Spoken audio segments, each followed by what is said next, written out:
everyone. My name is Shayla Biko. I am the director of the Bill Mobile department.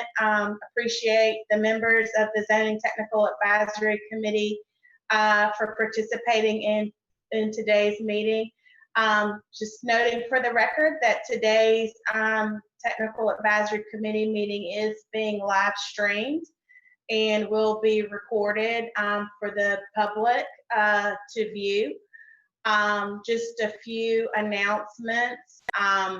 We will have a virtual community meeting coming up on June 3rd, and so we also invite members of the public to participate in that meeting as well. We'll be sending out information on how to connect with us through our video conferencing platform.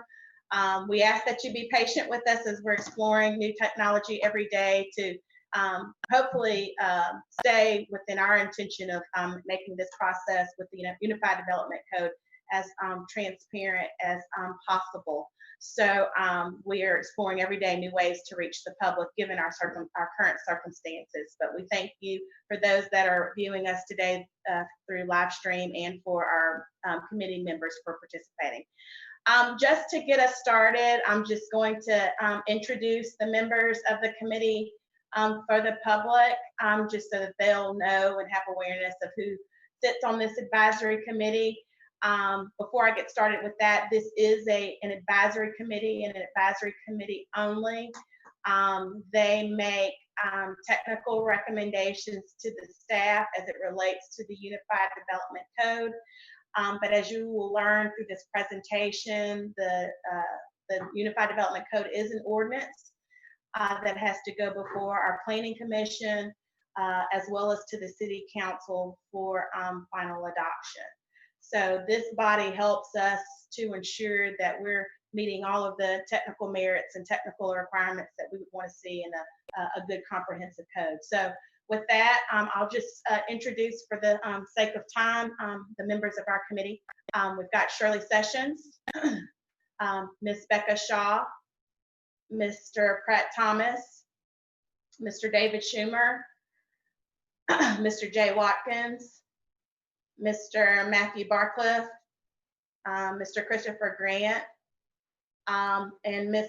Roberta Swan, and also present today, Mr.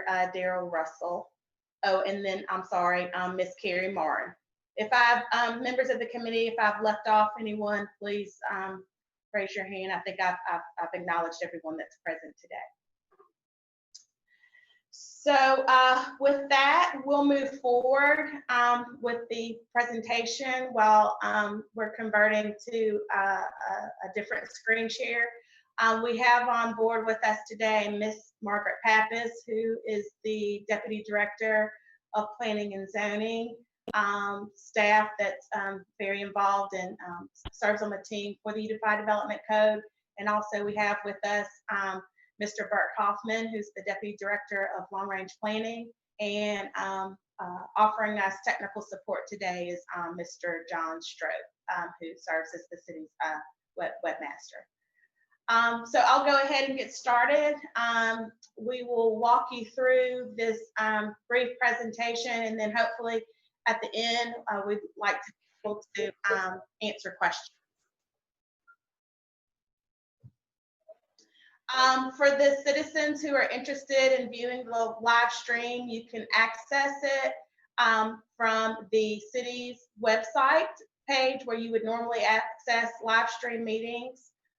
There's a button on our City of Mobile page where you can access, but you can also get to it from the mapformobile.org page and click on the UDC buttons, and it will navigate you to our live stream. If for some reason we have a technical issue with getting it live streamed today, it will be recorded and available for repeated viewing. So I'll go ahead and get us started. Most of you all are aware that we are today focusing on draft 3, version 3 of the Unified Development Code. We are still in the draft stages of development of the code. We've gone through we're at the 2-year mark with this process. It's been an iterative process where we have constructed and developed the code and taken it back out to the public for feedback. And so we are at the final stages of that process. And we hope to use this opportunity to refine for our next draft before it goes on to the Planning Commission. Today, we'd like to go over with you some of the major changes and highlights as compared to what was developed for the draft 2 document. The last time I think we convened as a body was probably this time last year. And so you will see significant changes and highlights from what was prepared over a year ago. All of this information is online at our mapformobile.org website, and we continue to offer ways for the citizens to give us feedback through our communications portals, but we'll talk about that in more detail later in the presentation. Next slide. So as you all are aware, we are operating off of a very dated code that was last modernized and focused on as far as a wholesale revision to that document dating back to the 60s. And so it is our goal through our comprehensive planning efforts and through the update of this code to have a more modernized code that helps us to deal with land use scenarios and decisions for current day. Next slide. Very simply, the UDC or the zoning code offers a set of rules and standards as well as procedures to guide new development or redevelopment within the Mobile area. And our goal with this document is to hopefully work to strengthen Mobile's neighborhoods, remain economically competitive, and also to create a great place for the many citizens of our area. So like any code process, we've heard from thousands of Mobilians relative to their priorities with respect to the code. And so our goal is to take a balanced approach. We want to make sure that we're offering those doing business within our city clarity in the process, a streamlined process that offers helpful decisions on how to get to A to B. But we're also looking for an opportunity to preserve the unique character and landscape of our community. We value our neighborhoods. And so our hope is that we are meeting these 2 priorities as we work through the development of this document. Most recently, the National Association of Realtors put out a periodical that spoke to the value of zoning and the value of having modernized codes in your community. I've given each of the members of the Zoning Technical Advisory Committee, and we've also posted this article on our website that just speaks to the importance of zoning, the importance of land use decision making, and how it can help to spur and grow your local economy. Mobile's code is a hybrid code. It introduces many form-based code elements. And so I think that this article gives us a great summary of how form-based codes work to protect our investment, whether private or public, and how it can help to create greater incentives and help to realize greater return on investments when we're prioritizing design within our process. Along the way, we have reached out to many Mobilians from all walks of life to hear from them on why the UDC is important from them. So whether you're in the real estate business or the construction industry, tourism, a small business development interest, homeowner, or focused in our nonprofit sector, this code has the ability to touch many important elements of our community: walkability, long-term reinvestment and redevelopment, and then inviting our tourists to our community by unique placemaking. These are some of the individuals that have pledged support for what we're doing, and we hope that we walk away with support from many throughout the community as we take our next steps. So how did we get to this point? Many of you may recall that in 2015, the map for Mobile, our comprehensive long-range plan, was adopted. That document had not been touched in many, many decades, but it served as the catalyst for our rezoning work. A year or so later, we updated our future land use plan and major street plans, and those were adopted before our planning commission. Our next step was to engage in the rewrite of the UDC. That began in 2018. And then as the slide indicates, we're on our third review. We're still in that informal review process. And our hope is that we've focused on the most important elements, addressed issues and concerns that have been expressed to us before we march forward to the Planning Commission, seeking their vote of approval for our process. Up until this point, we've engaged with a number of ways with Mobilians from all walks of life. To date, we've had over 75 small group convenings. We've received over 1,000 comments from the version 2 draft that was released over a year ago. We received over 600 comments alone regarding the mapping itself, and then an additional 400 comments specific to the articles that were outlined. So we've received over 1,000 comments since our last review, and have been working and been very focused on trying to respond to all of the comments and feedback that we've received to inform this new draft.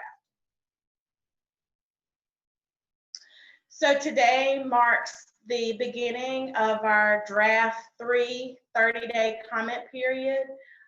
So from this point on, we will be soliciting and working to receive comments from all of our stakeholder groups. This 30-day cycle will conclude at the end of June. And from there, we look to understand and process the communications that we've received to help us inform a more refined draft. The next steps, once we've moved through this 30-day review process, would be to go to our Planning Commission with a recommendation, seeking a recommendation of support. That triggers our formal public review process. Associated public hearings will be held during that time period. We'll be meeting with our Planning Commission members, seeking their input and feedback within our process. Assuming that we have their vote of approval, our next step will be to go to the City Council for formal adoption. So with that, I'm happy to answer any questions regarding the process or how we've arrived at this step. So if there are any questions from the committee, I'd like to entertain those regarding the process before I turn it over to Margaret Pappas. So if there are any questions from any members of the committee. Okay, well, we will keep going. So next slide, Margaret, she'll focus on our major changes within draft 3.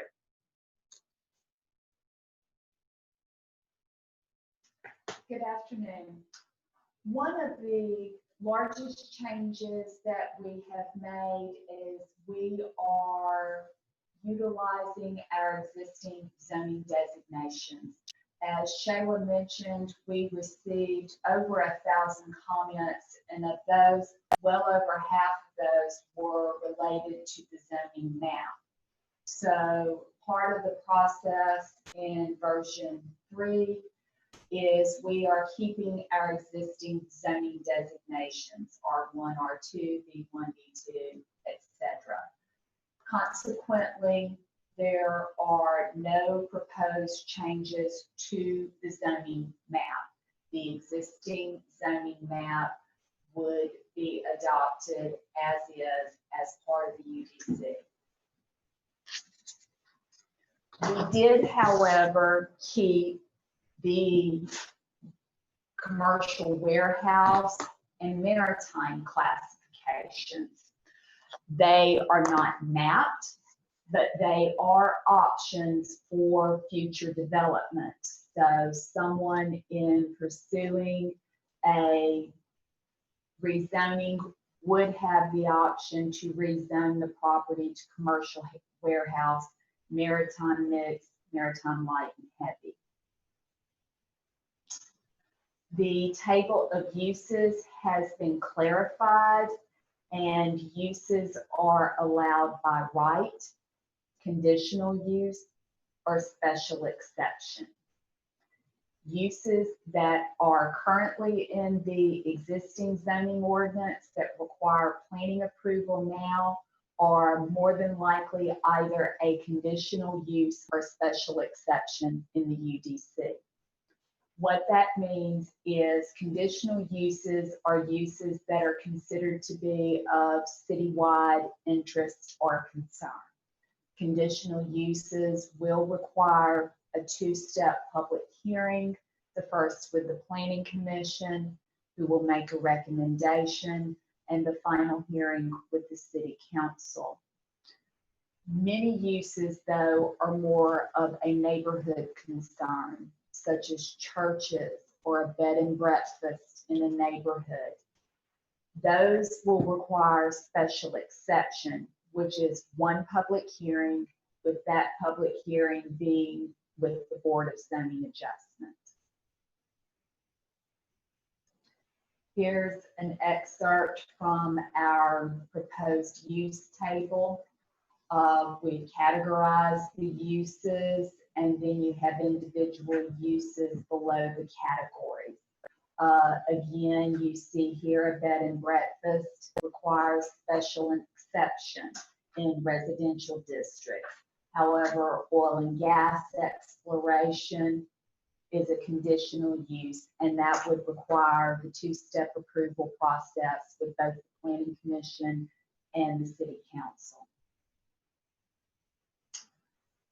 As Shayla referenced earlier, form-based standards are a large part of this code, and however, they have been simplified from version 2 to version 3. We have also retained the urban and suburban dichotomy, and I will get that into that in the next few slides. On the form-based standards, the UDC attempts to balance between protecting the neighborhood by requiring development to be reflective of the existing patterns and community identity. And we are also wanting to support development, again, having standards that are flexible, and that when a development meets these requirements, it's allowed to proceed through the permitting process rather than requiring additional approvals. The form-based standards we've likened them to a menu. You have your site development standards and how your site relates to the street. Here are your various site frontage types. You have height standards, things regarding the roof or the vertical element of your building, wall standards, and then architectural features. Again, unlike version 2, where depending on the zoning of the property, you had a set of standards to which you had to comply, we are providing you options, and you choose one element of each of these options. For instance, site frontage, landscape area, sidewalk, patio, vehicular courtyard, pedestrian courtyard, terrace. These are the ways in which a building relates to the property frontage. The proposed UDC version 3 simply stipulates you have to pick one of these frontage types. The building height, you have 3 different options here. You have this vertical roof element, or a raised parapet, or a tower. Again, it's not dictating which one you have to have. It's providing you 3 options and you choose the option. The wall, here are your 3 different types, your notch, your offset, and your projection. Again, you would pick one of these types, at least one of these types for your particular building. And then the architectural features. You have a large menu of options here, ranging from stoops, balconies, porches, a projected or recessed entry, arcade, gallery, awnings, and storefront. Again, you only have to choose one of these elements. Here are some existing examples within the city of Mobile regarding those building types, the vertical function, and these would comply with the proposed UDC as it relates to your building type. We talked about retaining the existing urban and suburban subdistricts. The orange area here would be the urban area, and then the green area is considered suburban for the proposed UDC. There were various criteria that were established in order to map these areas, whether or not the site was in a local or nationally regulated historic district, whether or not the area was developed prior to the 1940s, if it had access to a streetcar line, and lot sizes. The urban-suburban dichotomy then has building site development requirements that are commensurate with the surrounding development, thus trying to protect the neighborhood by providing development that is in line with the existing development, as well as providing the property owner the ability to develop their site in compliance with the surrounding area without having the need for variances. Urban sites, you would have a possible minimum front yard setback, and then you have a maximum setback. If you look in the proposed Article 2, this information is given, and in mapping the urban and suburban areas, this maximum setback is generally in compliance with the existing development in those mapped urban areas. Another major change is the neighborhood overlay districts have been moved from the appendices into individual articles. That includes the village of Spring Hill, Africatown, the Peninsula, as well as the historic district overlay.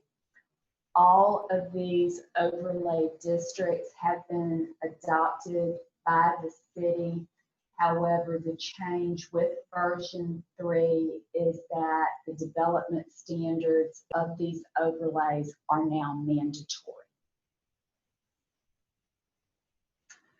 As previously stated, they were city adopted plans that are incorporated into the UDC, and these were established through a neighborhood planning process where neighborhoods presented to the city what they wanted to see for development in their area.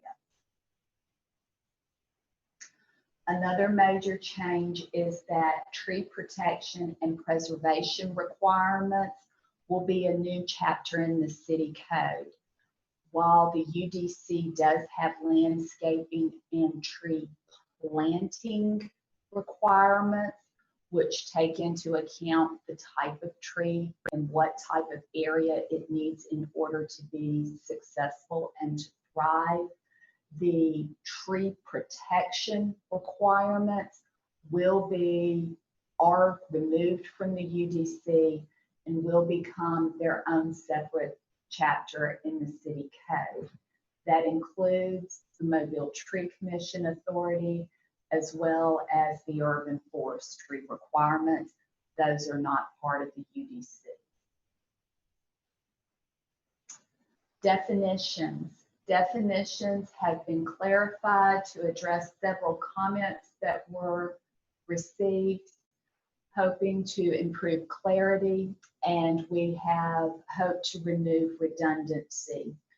We had several definitions that, depending on whether it was just general definition, unique to the village of Spring Hill, or unique to the downtown development district, we have taken those definitions and made them consistent so that there's only one definition.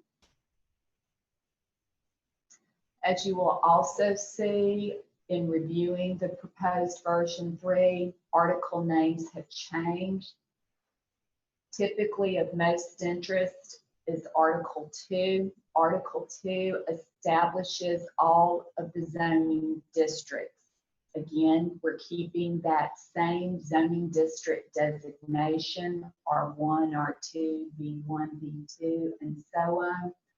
However, it does give your setback and height requirements and things of that nature, as well as the distinction between urban and suburban. The other item of importance in that article is, of course, the chart of permitted uses, which is at the end of Article 2.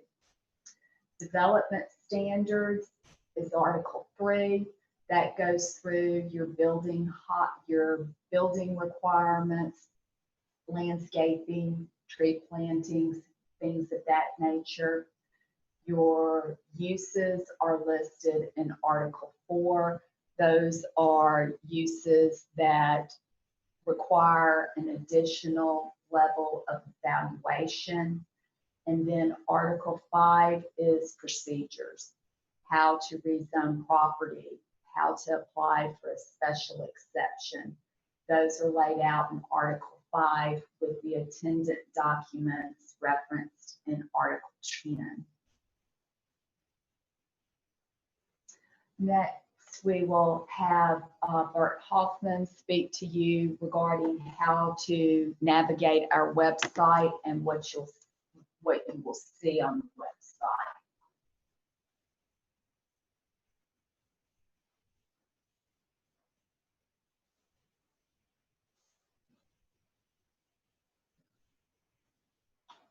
The Map for Mobile website has been updated from what you may have seen when it was version 2.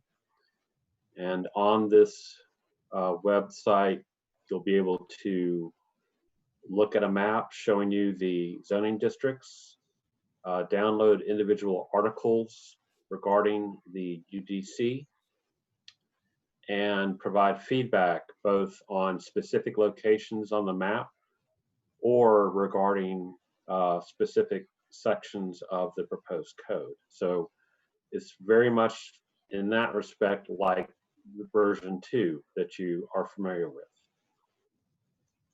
Margaret, if you could go to the online map, please.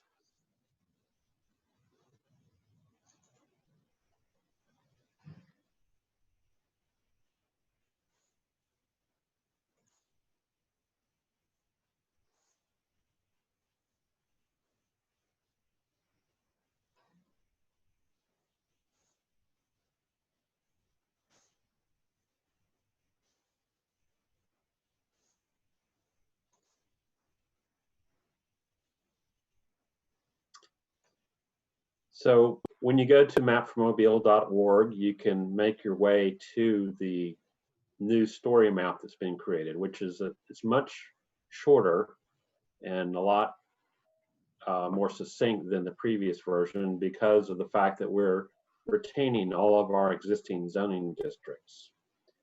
So as you scroll down on the left side, you get to see the different areas that you can research on the zoning map. So here, if you scroll in or zoom in on the right side, you will see the various zoning districts throughout the city as they currently exist today, and those districts will be retained or for the proposed UDC adoption. So you can check to make sure that your property is, for example, zoned B3 now, and it is proposed to stay that way with the new code. If you scroll down on the left side again, please, Margaret.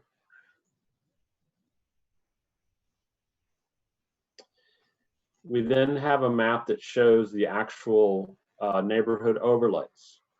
The Village of Spring Hill overlay is already in our zoning ordinance as an optional overlay. The two new ones are the Africatown overlay on the north in red and the Peninsula overlay on the south side in blue. These boundaries reflect those boundaries that are shown within those specific reports that were prepared. And you can again zoom in on this map to see if your property is within one of these overlay districts. If you could scroll down to the next page, please.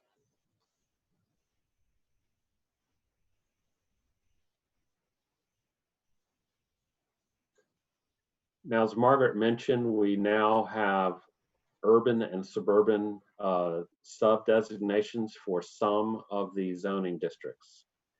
Not every zoning district, for example, the industrial zoning districts do not have urban or suburban subcategories, and the downtown development district, since it's its own set of regulations, is excluded from this urban suburban criteria. But on the map, you can zoom in again and see if your property is within the urban or suburban area. And it takes a little while for this map to load just due to the amount of data associated with it. So if you zoom in and click on a property,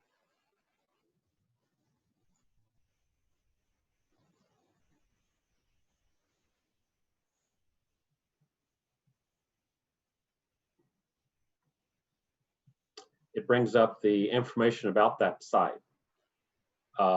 The existing zoning district, if it's in an overlay district such as the Village of Spring Hill, then it shows you the proposed zoning subdistrict, which in this case is urban. There's a link below that that'll take you to where you can comment on this specific piece of property. And then below that, it tells you what the current designation is on our future land use map and any proposed revisions we're looking at for the future land use map. Now, we did propose some revisions to that. So if you could scroll down to the next one, please.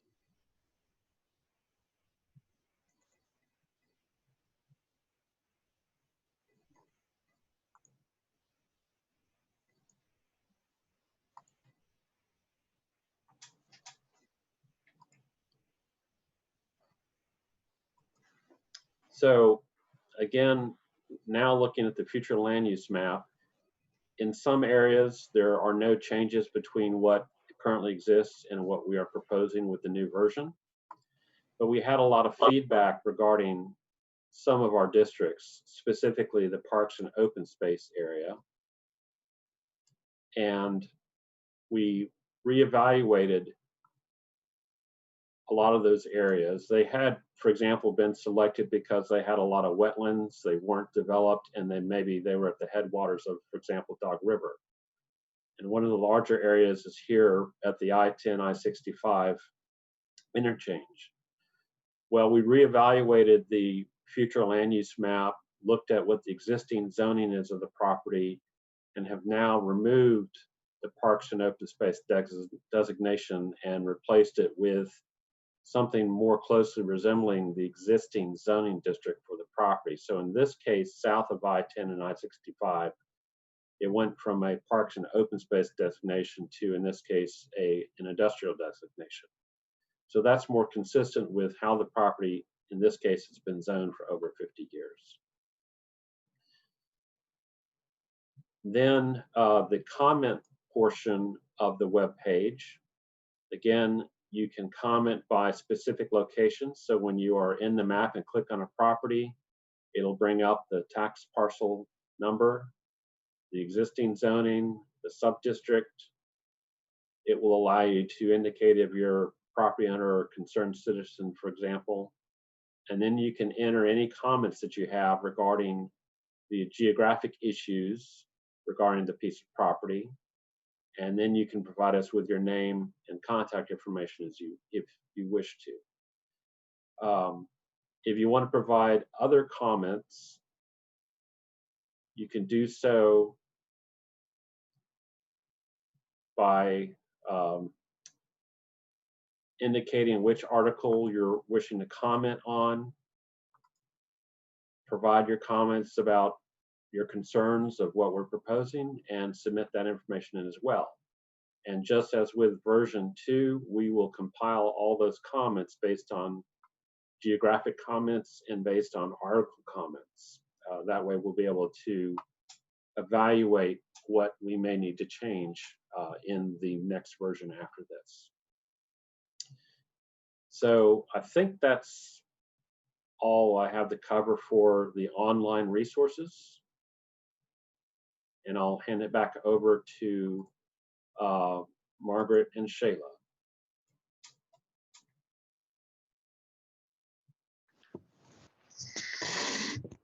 So I know we've given a lot of information regarding the changes between UDC version 3, draft version 3, and draft 2. There is a very abbreviated, summarized document that lives on our Map for Mobile website that gives a summary of those changes. It attempts to highlight, the process, but also gives you an at-a-glance view of what you can look for. If you're very interested in having a comparison between what was spelled out in our draft 2 version versus draft version 3, it gives you a summary of that change, an abbreviated summary. It provides you with a rationale, a reason behind our change, and then tells you specifically where to go within the 2 versions if you're really interested in comparing the 2 documents. For those of you, this is within the public, that this is your first time learning about this process, I think this is a really easy read and attempts to give you, and hopefully in more layman's terms, what our goals and priorities are regarding this process. So I encourage members of the committee to take a look at it, and for those in the that are publicly viewing today's meeting, to go to our mapformobile.org to pull down this resource. So with that, we are happy to answer any questions of the committee. Shayla, this Yes. is Roberta. Hi, Roberta. Hey, how are you doing? Good. I have a question. Can one of your staff or you kind of give an overview? I saw that it's a lot lighter in terms of environmental protection. I'm kind of unclear about how the conservation districts are being handled and the stream bank buffers. Can you just give us an overview about how this new version is taking steps to the environment and the waterways? Sure. I'm gonna let Margaret respond to your question. Okay, if you look, there are still natural resource protection. It's now in Article 3. Previously, it would have been in Article 4. We did receive some feedback from some in the environmental community with concerns regarding some of these stream bank regulations, in that they didn't seem to think it was correctly handled. However, we still have, the riparian buffer zones. Those are all still in the document. They're in Article 3. Regarding the conservation districts, the peninsula requirements are mandatory, and those are all still laid out, but those are now within Article 12. So Roberta, there has been a great deal of reorganization of the document in our minds to create a better flow. But generally speaking, there was, from the perspective of removing specific requirements that touch on those topics, very little was removed or altered from version 2. Correct. It was just shifted into Article 3, whereas previously, I believe it was Article 4. Okay, great, thank you. Hey Shayla, it's Christopher. How are y'all? Good, how are you? Good. I had a question specific to a comment Bert made. He mentioned with the future land use designation of like parks and open space, potentially, I guess y'all are showing it based on what the current land use is now. Does that affect, so for instance, if that industrial yard was to no longer be an industrial use, would it no longer be designated as park and rec open space? Would that affect the future land use if it was no longer industrial? Or then are we just ultimately making it industrial and it never has a chance to revert? I'm thinking about specifically some of that industrial area along the waterfront that is so valuable. And if it was to go away from being industrial, would it better serve the community from a parks and rec open space requirement? Does that make sense? Well, the future land use map as it exists is just a recommendation. It is not a hard and fast, this is how the property must be developed. Now, if a property owner did, in fact, if their property was indicated as industrial on the future land use map as we're proposing it, and they did, in fact, wish to make it some sort of private open space that is protected into perpetuity, or if there was waterfront property where the property owner was willing to make it an open space or a park, you could do that without the future land use map necessarily reflecting it. That could be done through other steps, through perhaps the zoning process. So there's nothing that would prohibit any property in the city being converted into a parks and open space use if that was the wish of the property owner. Okay, thank you.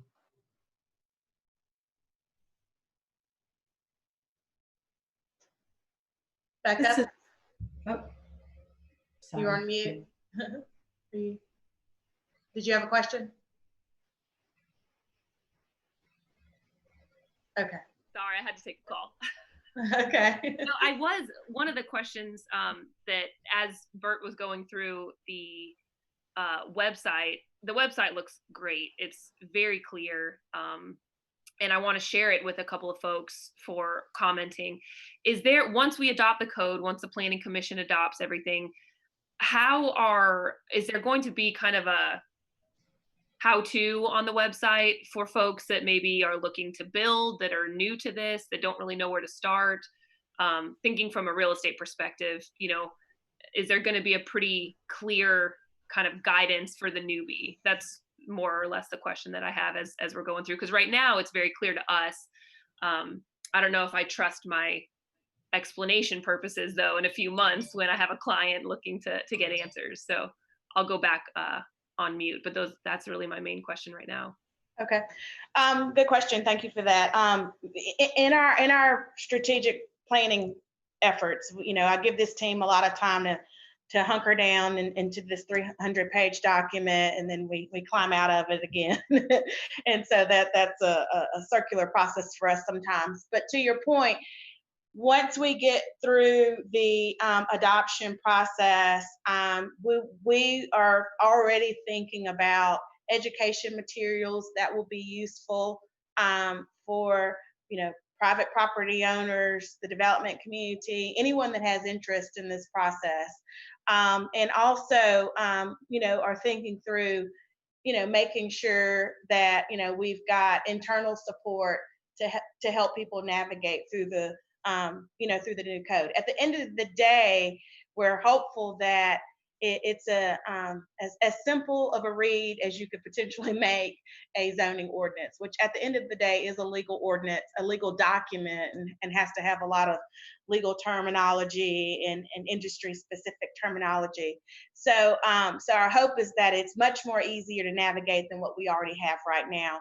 But we've been very fortunate as a part of the technical support team that we have here with the city that helps us come up with periodicals and documents like this, that have helped us with the website and helped us with the story map, so that they ultimately can be converted to educational materials, so that anybody has the ability to walk through without feeling like they've got to call upon a city staff person to help them translate this document. So we've already started to think about that and what those education materials will look like, and we'll probably come back to this committee to help us think through that in a very specific way when we get to that phase. So,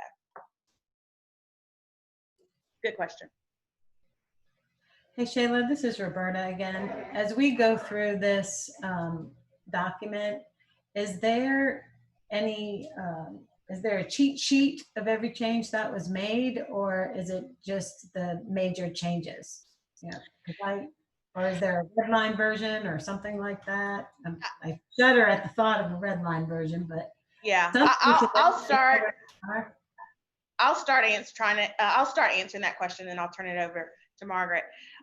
We began a red line, and just as you would in any other software that offers editing and reviewing tools. When we began to reorganize, because we started to realize, does this really match our development process from start to finish? Does this kind of take you through a clear path? And so we began to rethink, does this article make sense to go here? Should we shift 2 and 3? We started to remove contents out of certain articles and putting them into others to hopefully give a little bit more clarity. And at that point, we had to abandon the redlining process, because it started to become a completely new document. And so, there are some sections where I think it would make some sense if you had something to compare to, but in others, it was just a complete rewrite. So there's not a wholesale red line of the document from start to finish. Unfortunately, it was our plan to do it that way, but when we realized that we needed to take focus on some very specific items and totally rethink them, it was almost impossible to be able to create a red line. So if Margaret, you want to add to that? It just became all red. For instance, Article 2, with us reverting to the previous zoning classifications, it's pretty much entirely red. Same thing when you shift articles. There was just, it became completely red. So there wasn't any way to compare side by side. Yeah. Thank you. Hey, Shayla, Pratt Thomas. Hey, Pratt. Hey, I agree with Becca about having some resource that you could potentially get to in the interactive map where you can click, and there's so many other additional layers, it seems like, to have that resource to keep the workload off your staff. I was also curious about, in the meeting this morning, you had discussed the requirement to meeting new standards being fit if you didn't change the footprint, or is it the overall size of the structure to comply with design standards and that sort of thing?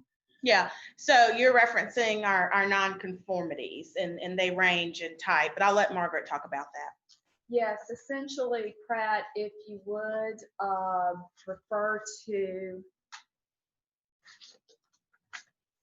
the non-conforming article, which is Article 6. And if you notice, probably the easiest way to look at it is at the table of contents. We divide it up into non-conforming uses, non-conforming structures, and non-conforming sites. Uses are handled in a manner similar to how they're handled now, but the non-conforming structures and sites, those requirements for complying with new building and site development standards are not triggered until 50% is added to the building.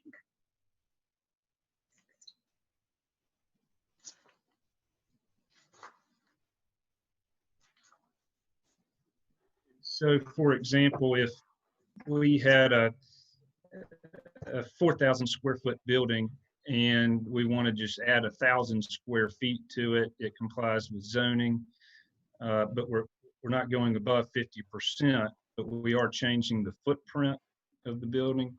We are not looking for retroactive compliance. On that 4,000 square foot building, you'd be looking at compliance when you add 2,001 square feet. Great, thank you.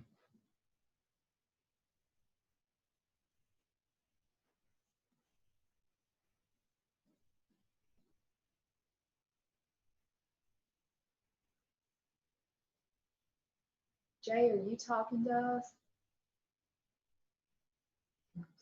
You're on mute. You're on mute. Let's see. We'll unmute you. Let's see. Hold on. Try. One more time. There you go. Well.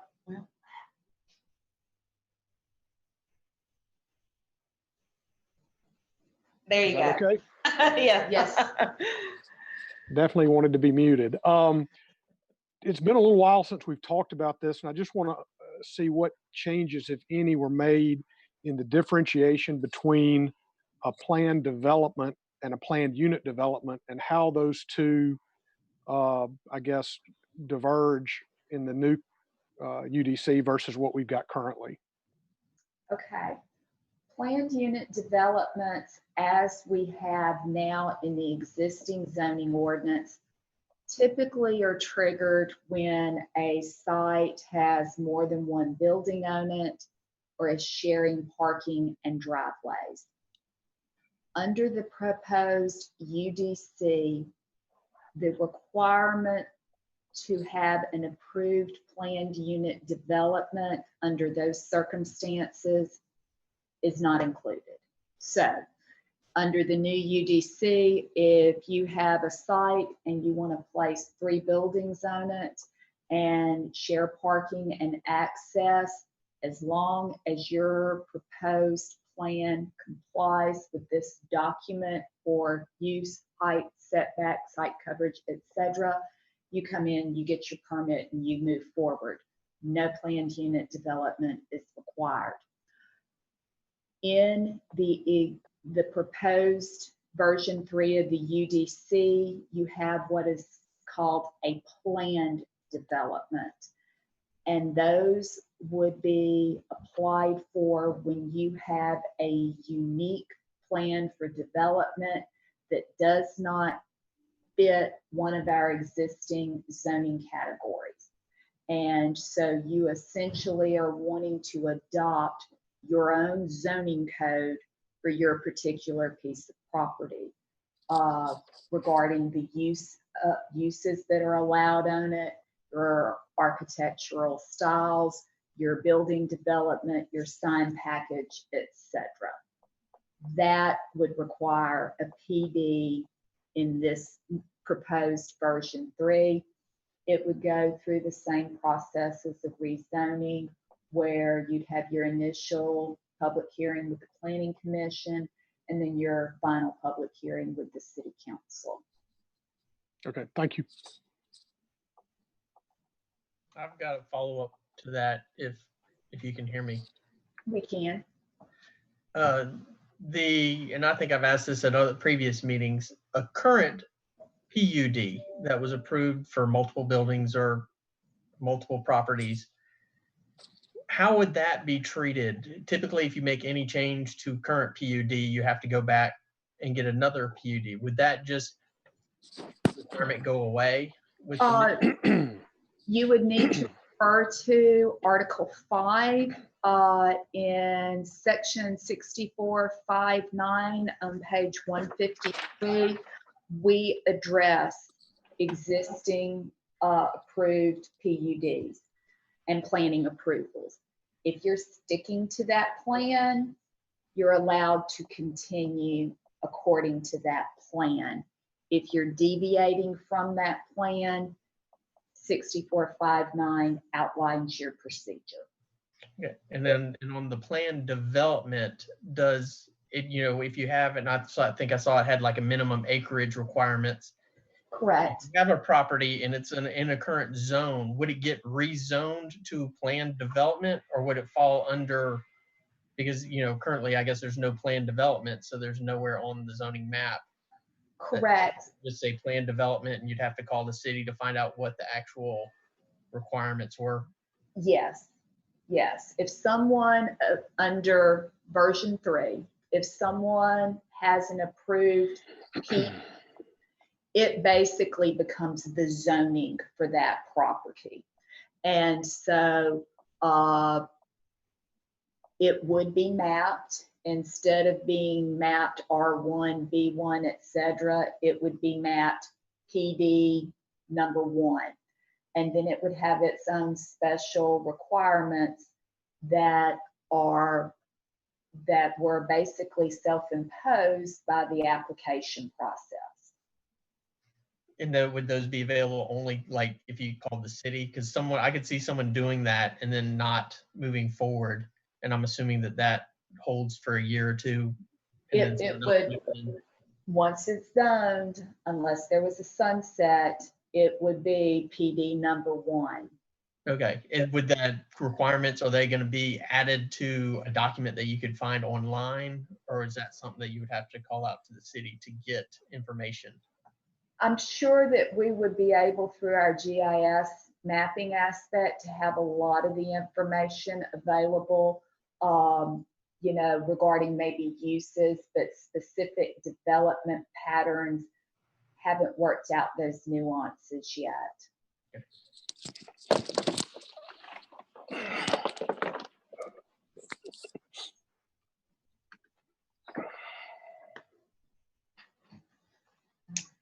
Any more questions? And these are really great questions, I think helpful for the folks to understand. I just one thing on the table of uses, some of the items have asterisks, like drive-through. And I was just wondering what the asterisk was for. Wonderful question. That means that it's also regulated via Article 4 with additional development standards. Something like a telecommunication facility or an accessory dwelling unit, you have additional requirements outlined in the use regulations of Article 4. Okay.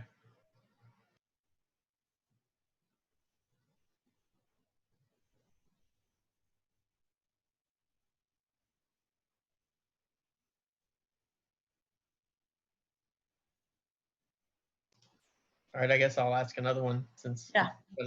Feel free. Currently, if you get a non-conforming use, or I guess maybe a planned use, if the site goes dormant for 2 years, no business license or something like that, it reverts to its original zoning. If you get a conditional use or special exception and somebody operates it for 5 years and then moves along, does that stay with that property in perpetuity, or does it expire after a period of time, or whenever there's a change of ownership? Or Conditional uses, special exceptions, zonings, those run with the property and not with an individual. Once those approvals are in place and they have been triggered or utilized, they're in place under the corresponding conditions.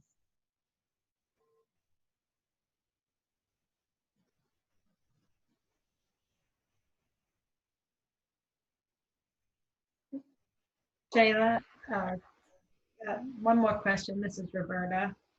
Can you talk a little bit about any changes that were made regarding the oil tank storage ordinance? Were there any changes made to that? No. No. So that's not, okay. No, that is one of those asterisk uses David referred to, and that's laid out in Article 4. Okay.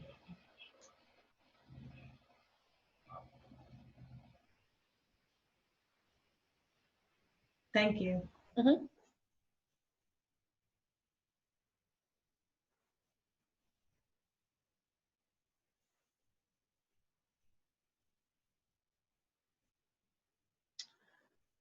I think most of the things that sort of rise to the top with us as far as questions, I think you all have asked most of those, not the nonconformities, understanding the rationale for reorganizing the document, PUDs versus plan developments, just those are some of the, in my mind, are some of the more significant changes. If for some reason you think of things outside of this process, this is for the committee and for members of the public, we encourage you to utilize the portal to make those comments. Given the volume that we've received, that just helps us to keep up with those.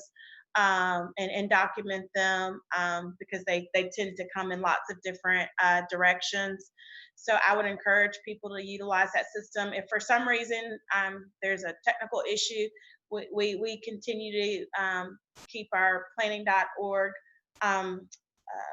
email address open for comments, and they can be mailed to me directly to my government plaza address, and all that information is on our website. The only other thing that I'll mention is this served as the business meeting for the Zoning Technical Advisory Committee, but we will be having what we were referring to as our virtual community meeting on June 3rd. We'll be advertising and trying to get the word out to as many people as possible. There will be a registration process associated with that meeting so that we can stay organized with our participants there. But it's an open meeting for all members of the public who'd like to participate in an interactive discussion with us relative to this document. And that meeting is coming up next week, June 3rd at 3:30 p.m. And we will have associated links on our websites prominently displayed so that people can easily navigate to that. This meeting will be recorded. I did get a couple of questions in the chat saying that there were folks that weren't able to access it, but this meeting will be recorded and archived on our site so that folks can go to it at a later date if they'd like to review or hear this conversation once again. Having said that, if there are not any other questions from the committee, we appreciate you taking time to work with us for the last 2 years. It looks like Ms. Sessions has a question. I'm so glad you saw my hand. Thank you. I flipped through this and I was glad Roberta mentioned something about the tanks, but there's nothing specific in this, in the change of the UDC regarding the type of oil or the type of, I guess, liquids that can be put in the tanks that's already pre-existing. But I didn't see I just saw descriptions, odor regulations, but I didn't see anything as it relates to the type of materials that can be stored, or liquids that can be stored. Ms. Sessions, the above ground storage tanks, 6448, that is, I believe, word for word, copy and paste from Okay. our existing zoning ordinance. Okay. We do address, though, hazardous substances in 6449. Okay. Yeah, I was just in that area. Okay, thank you.